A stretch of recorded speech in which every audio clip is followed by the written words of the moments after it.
എല്ലാവർക്കും കൊച്ചിക്കാരൻ്റെ പുതിയൊരു വീട്ടിലേക്ക് സ്വാഗതം. ഇന്നത്തെ എന്താ സ്പെഷ്യൽ അഞ്ചു?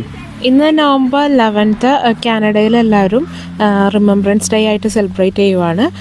അതായത് ഇവിടെ വാറിൽ മരിച്ച ആൾക്കാരെയൊക്കെ ഓർത്ത് അവർക്ക് വേണ്ടിയിട്ടുള്ളൊരു ദിവസമായിട്ട് ഇവിടെ എല്ലാവരും മാറ്റി വയ്ക്കുകയാണ്. അപ്പോൾ അതുമായിട്ട് അനുബന്ധിച്ചിട്ട് ഒരു പ്രോഗ്രാമിൽ നമ്മുടെ ഹൗസ് ഓണർ നമ്മളെ ഇവിടുത്തെ ഒരു കമ്മ്യൂണിറ്റി പ്രോഗ്രാമിന് വേണ്ടിയിട്ട് കൊണ്ടുവന്നിരിക്കുകയാണ്. അപ്പോൾ എന്താണെന്ന് നമുക്കൊരു ഐഡിയ ഇല്ല.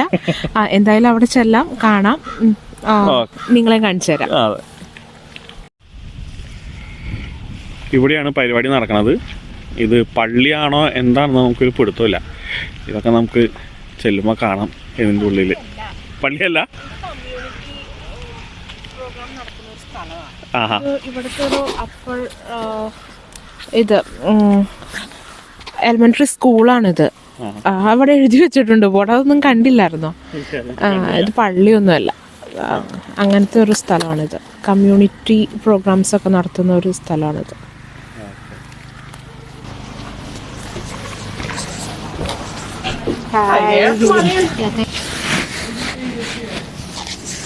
ഇത് നമുക്ക് ഇഷ്ടമുള്ള പൈസ കൊടുത്ത് വെച്ച് നമുക്കിങ്ങനെ നമ്മുടെ സൈഡിൽ ഷോൾഡറിൻ്റെ അവിടെ കുത്തി വയ്ക്കാം. എന്താ വേപ്പ പുള്ളി കുത്തി വെച്ചേക്കണുണ്ട്. അതുപോലെ ഇവിടെ സ്പീച്ചാണ് നടത്താൻ പോണത്. ഇതാണ് നമ്മുടെ അമ്മച്ചി സ്നാക്സ് റെഡി ആക്കിക്കൊണ്ടിരിക്കുകയാണ്. ഇവിടെ അമ്മച്ചിയുടെ ഫോട്ടോ ഒക്കെ ഉണ്ട്.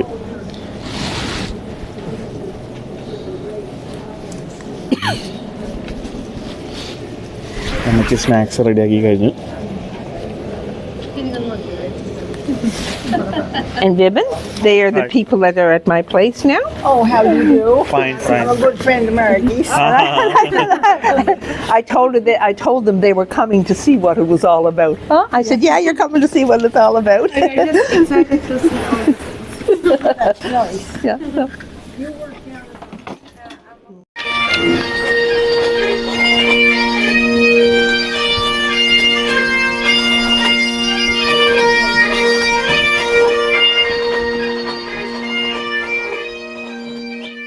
Please be seated. On this day, citizens of our country will take time to pause and remember all those who have fallen in our nation's military conflicts, those who served in our military forces on the land, the sea, and in the air, those who served in the Merchant Marine, those who labored on the home front, those still grieving, and those who, daring to die, survived. We must never forget our veterans' sacrifice and their willingness to pay the ultimate price so that we today could live with the freedoms and privileges we enjoy and so often take for granted. They have wrought our everlasting respect and gratitude. At this time, we also remember those who are facing war this day. Our men and women at sea and on land and in the air, the rulers of this world and all the world's citizens, that we may learn and live in the way of peace and justice.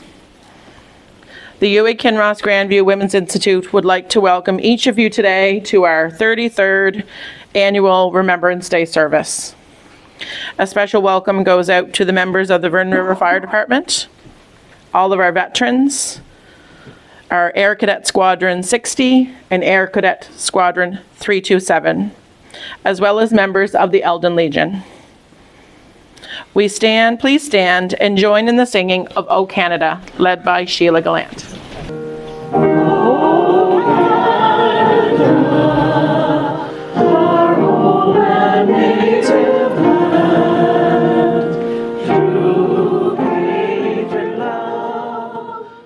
Roll by Alison Dohart.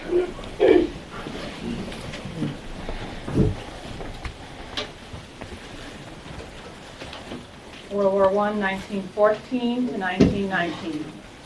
Sergeant Michael Chisholm, Private Wellington Enman, Private Alexander McDonald, Private Malcolm J. McDonald, Private Angus McLeod, Lance Corporal Everett McLeod, Private John C. McLeod, Corporal Monty J. McLeod, Private Wallace C. McLeod, Private John W. Martin, Private John C. Martin, Sergeant Hope A. Nicholson, Sergeant J. Samuel Nicholson, Military Medal.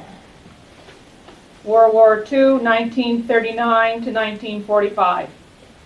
Flying Officer Donald Hume, Private Ewan A. McLeod, Private E. Stanley McLeod, Private Kimball Sanderson. They shall not grow old as we who are left behind grow old. Age shall not weary them, nor years condemn. At the going down of the sun and in the morning, we will remember them. We will remember them. We will now have the playing of the last post, followed by 2 minutes of silence and reveille. And it will be played by Mary Sheepers from Montague Regional High School.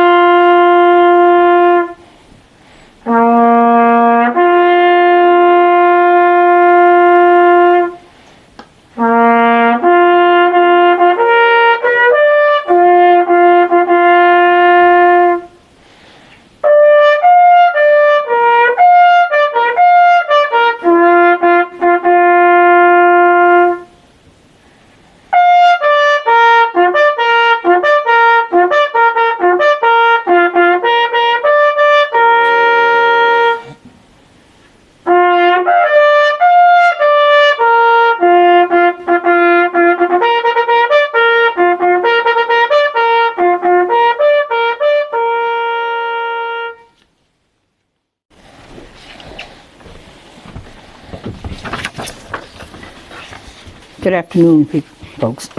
It's my honor to introduce our guest speaker. There's a little bit of background I have to give before, as George sent me his bio, it says, and here's the goods, is what he said. But I first met George and his wife the day that my son and George both left for Afghanistan.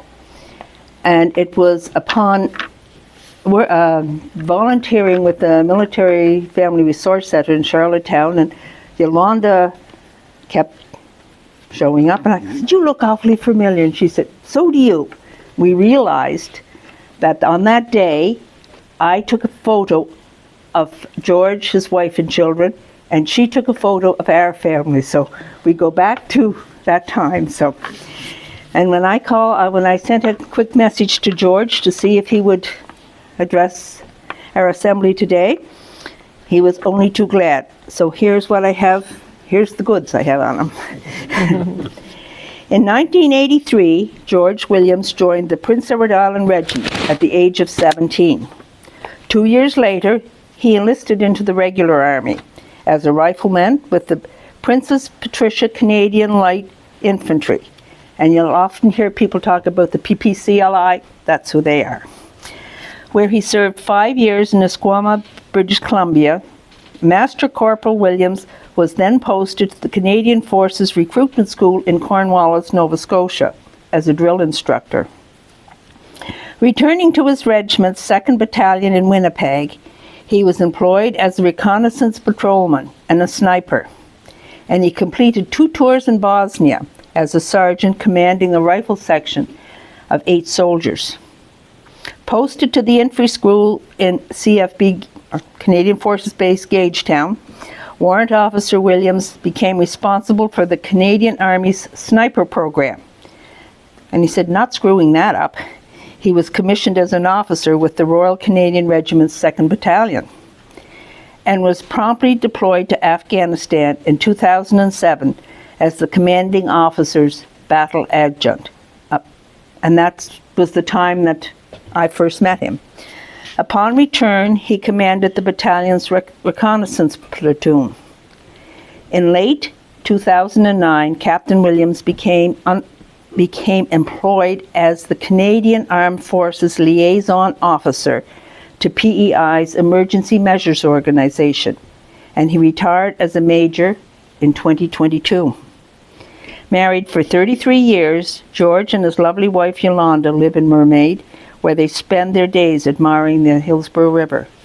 Let us welcome George.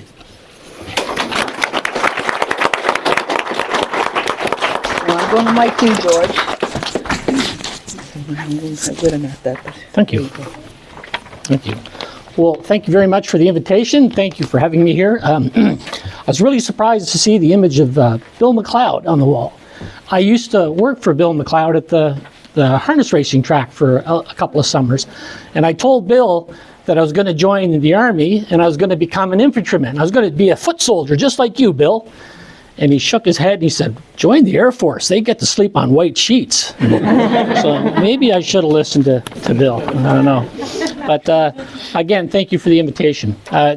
If you're like me, you grew up, and Remembrance Day was about remembering all the brave men and women who served in World War I, World War II, and sometimes we'd mention Korea. But sometimes we would kind of skim over the operations that have taken place since then. For example, we don't often hear about Captain Jim DeCoste. He was killed in 1993 in Croatia, and he's from Prince Edward Island. And today, I'd like to talk about Canadian service prior to World War I in the Boer War. So it's kind of an odd subject that I'm going to bring up here. So if you're not familiar about the Boer War, it was fought between the British Empire, including Canada, and against the descendants of the Dutch settlers in South Africa. So it was on the other side of the globe, in a dusty place. For questionable reasons, this war was fought. So Canada's first contingent of soldiers was called the 2nd Special Service Force. It was composed of about 1,000 soldiers, which made up the Royal Canadian Regiment. And although their leaders had some knowledge and skills, their soldiers weren't properly trained. So they were put on a boat, they shipped over to South Africa, and when they hit landfall, they were put to work learning the trade of being a soldier. Eventually, they had the task of guarding railways, and then finally they got the word, it's your turn, you're going to march your way into battle. So over several days, they walked along some dusty roads in temperatures of 40 to 50 degrees Celsius, which may sound familiar to you back there, MJ. I see you back there. Good to see you. Eventually, they made their way in February 1999 to a place called Paardeberg Drift on the Moder River. I think I'm pronouncing that right. It's spelled M-O-D-D-E-R, the Moder River. And there the British had put a siege upon 4,000 Boer soldiers who were up against the river, the Moder River at Paardeberg Drift. And the British had been bombarding this location, this defensive position, several times, and they committed several frontal attacks against this position, and they all failed. So when the Canadians arrived, it was their turn. They were given orders, they were to attack the position, and they did. And they only got 400 yards within the position because the enemy fire was so accurate, they just couldn't get any farther. And the Canadians lost 70 soldiers, including Roland Taylor, Private Roland Taylor, 21 years old, from PEI. He was killed. So the Canadians withdrew. They got the word that they're going to go back the next day, but they did it a little differently. What they did was they went in at night. And they went in 2 lines. So the first line were infantry soldiers. The second line was engineers armed with shovels. And the plan was they would crawl forward in the dark until they come under contact by the enemy.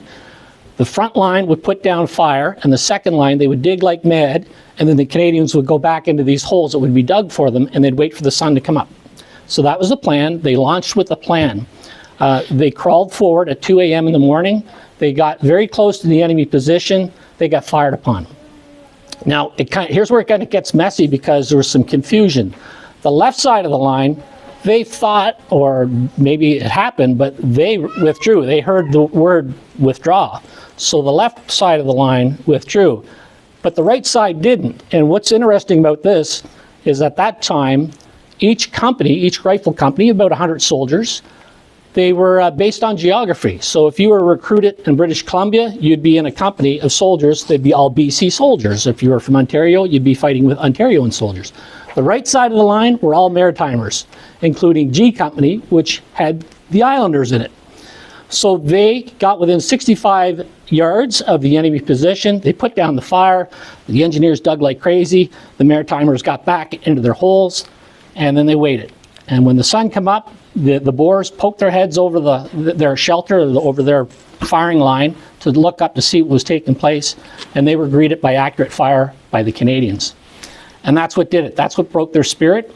They surrendered. They put their white flag up in the air, and they said, we're done. And this was a huge deal for the British, because this was the first victory they had in this war that had been raging for about a year. But it did come at a cost, and PEI lost Private Alfred Riggs, another 21-year-old volunteer. So you got to think about this for a second. Two young men, 21 years old, put their hand up and said, yeah, I'm going to serve my country and my empire at that time before I serve myself. And they went over and they sacrificed themselves. Historian Boyd Beck, he wrote that when word got back to PEI about the successful Battle of Paardeberg and the part that the Islanders played in this, shops closed, schools were let out, bells rang, and cannon were fired in celebration. So it was a really big deal back then, right? So sometimes we say Canada remembers. I think sometimes we tend to forget. We don't teach our kids this story and about the part the Islanders took part in this.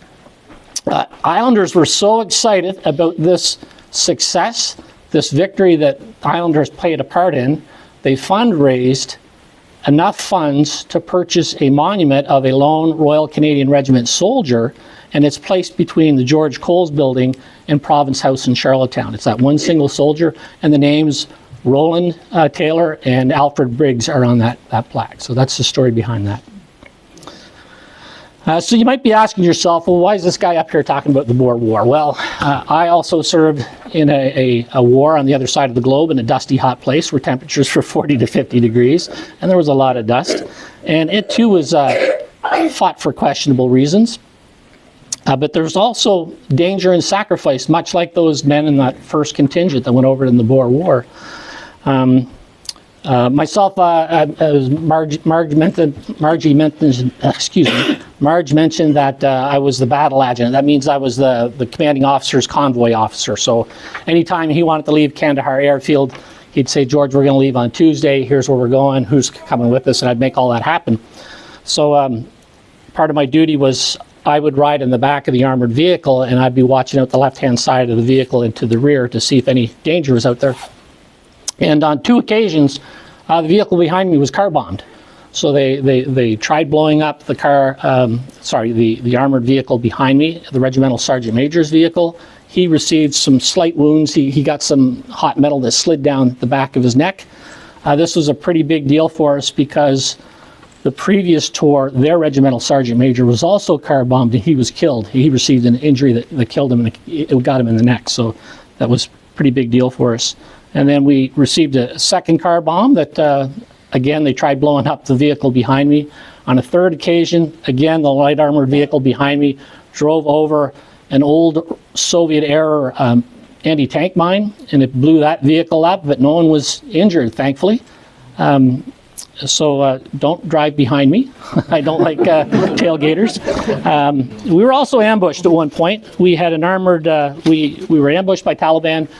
They fired an anti-tank rocket at us at close range. It punched through the right side of our vehicle, just missed our ammunition. If it had caught that ammunition, it would have had secondary explosions. It would have killed us all, but it didn't. It just missed the ammunition.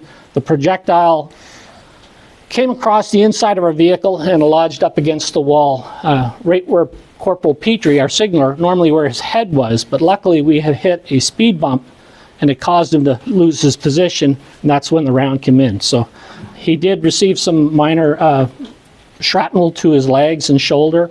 Our commanding officer, who was in the turret, he also got a little bit of shrapnel in his legs as well. So I feel I'm lucky. I come back out of this thing without any scratches. I came home to my family. But we lost 22 men on that tour. We lost 6 at Easter to an improvised explosive device. We lost another 4 on July 4th. We lost another 6 on July 4th. So our time in Afghanistan, there was 158 Canadian military personnel who were killed. And like those men in the Boer War, we lost some Islanders. We lost Captain Nicola Goddard. Her parents are Tim and Sally Goddard. They live in Charlottetown. We lost Corporal Nick Bulger. Nick is, his mother, Kathy, is a friend of our family. She's from Summerside. And we lost Warrant Officer Frank Mellish, who is Margie's nephew. So I appreciate you today remembering the names of Goddard, of Taylor, Riggs, DeCoste, Goddard, Bulger, and Mellish. So thank you very much. I appreciate it.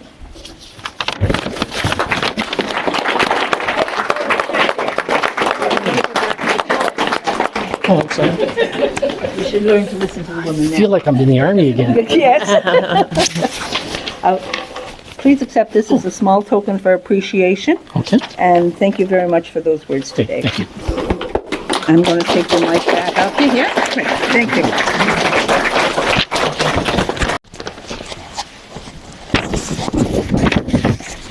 All right, thank you very much. At this time, we have two youth from our community, Mason Dohart and Charlotte McDougall.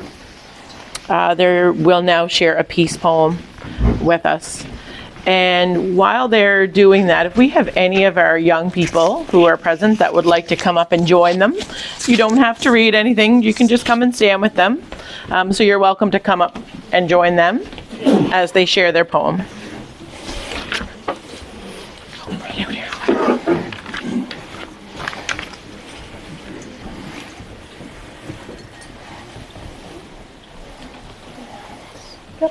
You want to come and stand right over here? Do you want this? You probably don't need that, do you? Do you? We can see you better if we put it over here. How's that sound? Anyone else going to come and join them? No? Thank you. Do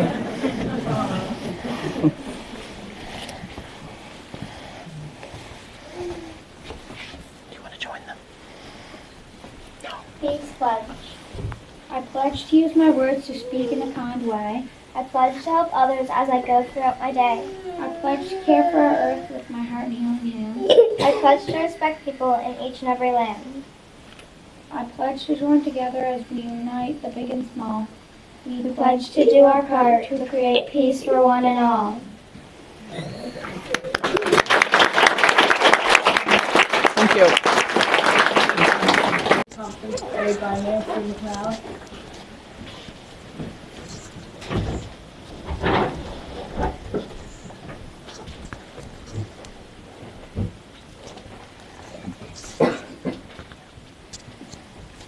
In memory of the veterans, played by Margaret McLeod.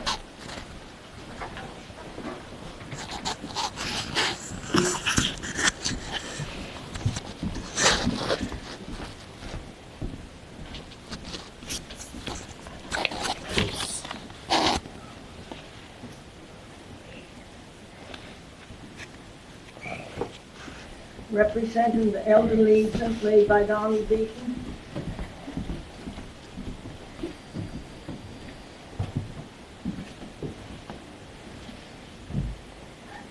Louis Kinross Grandview, played by Vice President Faye McLeod.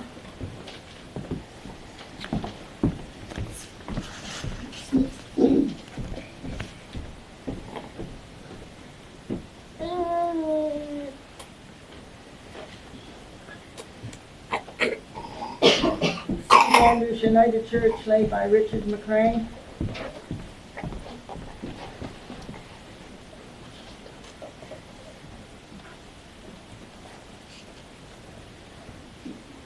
The Vernon River Lions Club, played by David McLeod.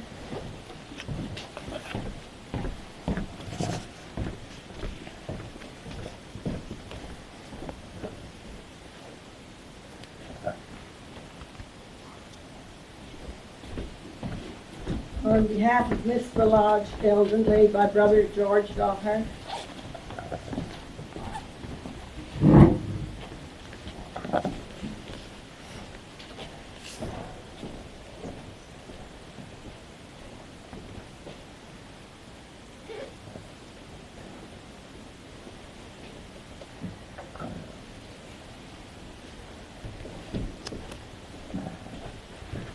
The John Gillis Memorial Lodge, made by Douglas Mackenzie.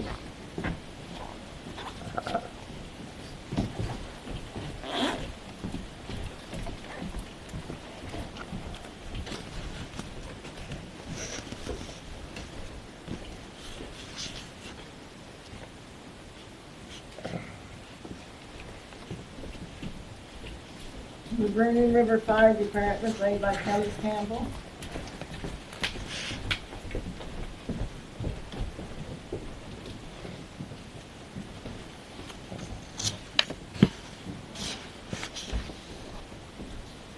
In memory of Private John C. McLeod, Stanley McLeod, Private Ernest McLeod, Nursing Sister Kathleen McLeod, and Flying Officer of the Furnace, presented by the Furnace and McLeod families, laid by Naya and Evan McLeod.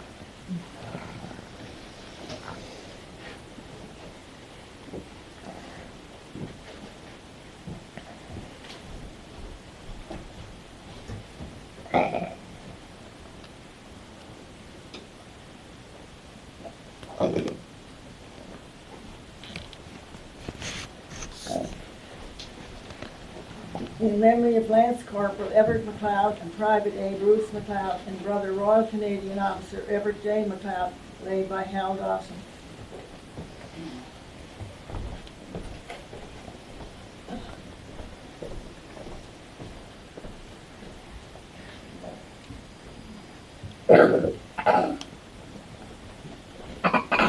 In memory of leading aircraftsman Ewan McLeod, Flying Officer Wesley McLeod, Private David McLeod, and Seaman Harry McLeod, Peacekeeping Division, laid by Nancy McLeod.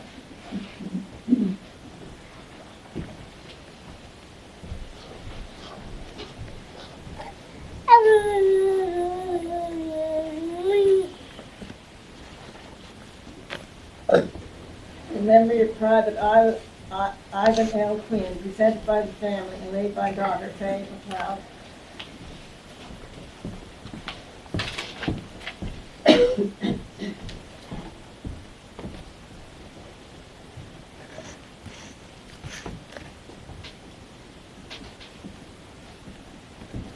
In memory of Corporal Robert Brown and Nursing Sister Bertha Brown, laid by Robbie Dawson.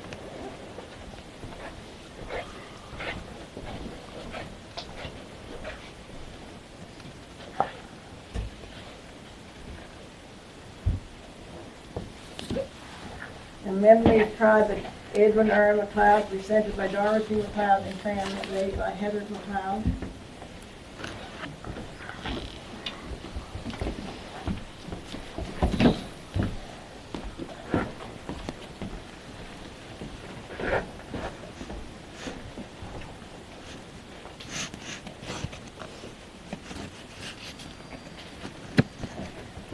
Representing the Dutch Canadians of the area, laid by Stephen Visser.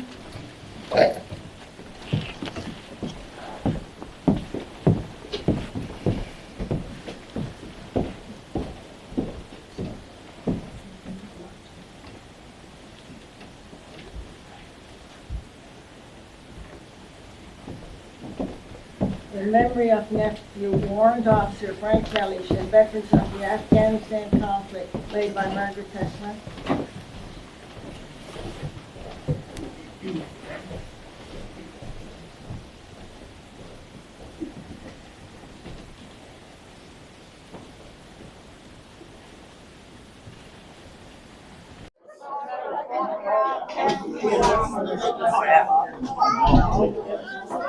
ഇതാണ് അവർ വെച്ച wreath പോലത്തെ സംഭവം.